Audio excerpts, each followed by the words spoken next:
Entahlah, tapi baalah, kantor DPRD Solok pertaruhkan keberadaan di Polri Sekap Solok, seakan-akan tak bisa berikan keamanan di Kap Solok atau DPRD. Jadi keributan oleh oknum preman, mungkin sewan atau lainnya telah masuk dan mengamuk-ngamuk ke gedung DPRD Kabupaten Solok. Ini adalah bentuk-bentuk kriminalisasi dan intimidasi oleh dugaan kepala daerah, yang mana hari ini kami sama teman-teman lagi bekerja untuk interpelasi.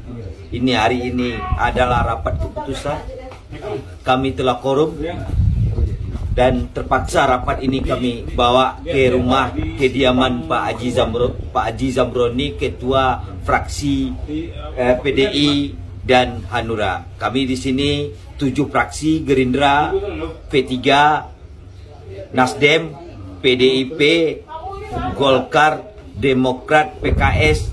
Seluruh fraksi yang 7 itu sudah berkumpul di rumah Pak Haji Zamroni, dan kami sudah memutuskan bahwa interpelasi ini berjalan dengan baik, dan inilah bagian tugas-tugas pokok kami anggota DPRD Kabupaten Solok.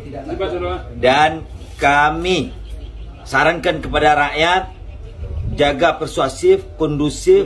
Insya Allah kezoliman ini akan kami berantas, dan jangan takut ke depannya para ASN, para wali negari, para organisasi yang terinput ke pemerintahan daerah Kabupaten Solok, jangan takut dengan tekanan bupati, karena kita punya hak di negara ini, punya hak kemerdekaan, apalagi kita orang Minang. Terima kasih.